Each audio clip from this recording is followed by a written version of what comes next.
How excited Mhm. are you about Paris and the next steps? And are you going to Vegas?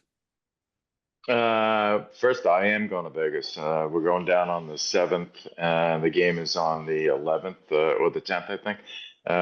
Really looking forward to it. It's going to be, the place is sold out, T-Mobile Arena. Wow. Uh, you can imagine the U.S. team is stacked, but so is the Canadian team. And so it'll be great to see the men in their first action after the training camp, and it'll be interesting. Also, be interesting about Canada basketball. Our women are ranked fourth in the world. Our men are ranked fifth in the world. Our 3x3 team is ranked, I think, fourth in the world as well, the women's side anyway. So we have three teams that all have the potential to be on the podium in Paris. So I'm excited about that and excited generally for the sport. When you look at what happened last night, Zach Edey, went number 9 in the NBA draft as well. As from the grassroots right to the podium, Canada has never been in a position like this before in the sport for the sport of basketball. So a lot of exciting things happen in that area.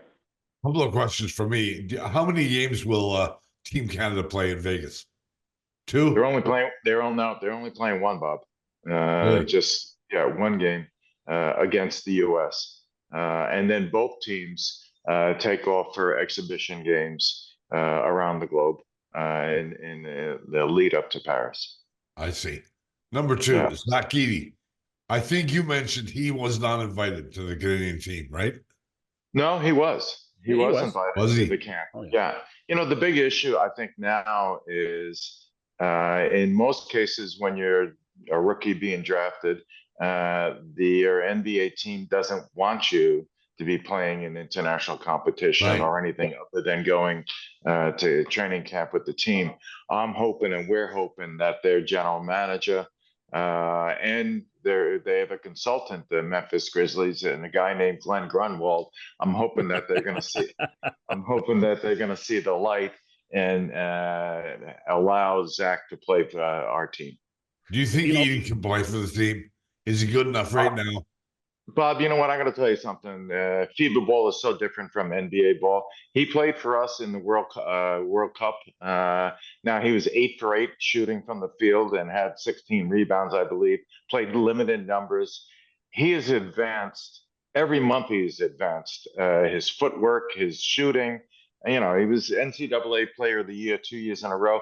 Right. FIBA ball. I mean, the Serbs or the Spain, they'll throw 2 7-footers at you at once. And I think to have a backup or someone to block up the middle or rebound, I mean, he'll be a role player. Will he be a starter? I don't think so. Again, all up to our general manager and the coach. But I would like to think he makes the team, and I would like to think that he plays a significant role for us down the road. Right.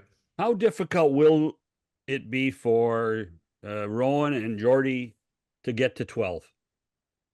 I think it's going to be good. You're cutting, in most cases, you're cutting NBA players. Yeah, I think it's going to be very difficult. For whether it's the Andrew Wiggins. I mean, we have a stacked team. If you look at our number. Our point guard is Shea, and backup could be Andrew Nemhard. Two, it's Jamal Murray, and backup could be Nickeil Alexander Walker, and then you got Lou Dort, RJ, and Dylan Brooks at 3. I mean, there's and Kelly Olynyk and Dwight Powell, Zach Edey, and there's a ton of players that we have that they have a choice to make over, and it'll be a difficult choice. But I'm really hoping that we are a loaded team that is on the podium, and our women, will probably have 4 WNBA players. Hmm. 2 of them stars for the WNBA. So we have a real good shot at that as well. So we'll see. I know it's not it's not up to you, but the dilemma that I see is, do you cut a guy who doesn't look great in camp, but has a great reputation? And that's kind of the issue for me. Yeah. I think a lot of it, and again, you're right. I have no say in any of that, and I'll leave it to the experts. But I think, the uh, chemistry in the locker room, leadership, veteran experience. Uh, you know, you're right. Training camp doesn't mean everything. Somebody could be going through a slump. Somebody could have a nicked up injury. Mhm.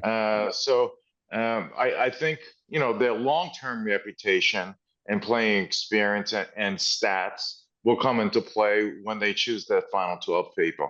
So, and as I said, locker room. These players are thrown together for a short period of time in preparation, which will be, like an extended NBA final. A lot of has to do with the attitude going into these, and that's leadership and chemistry.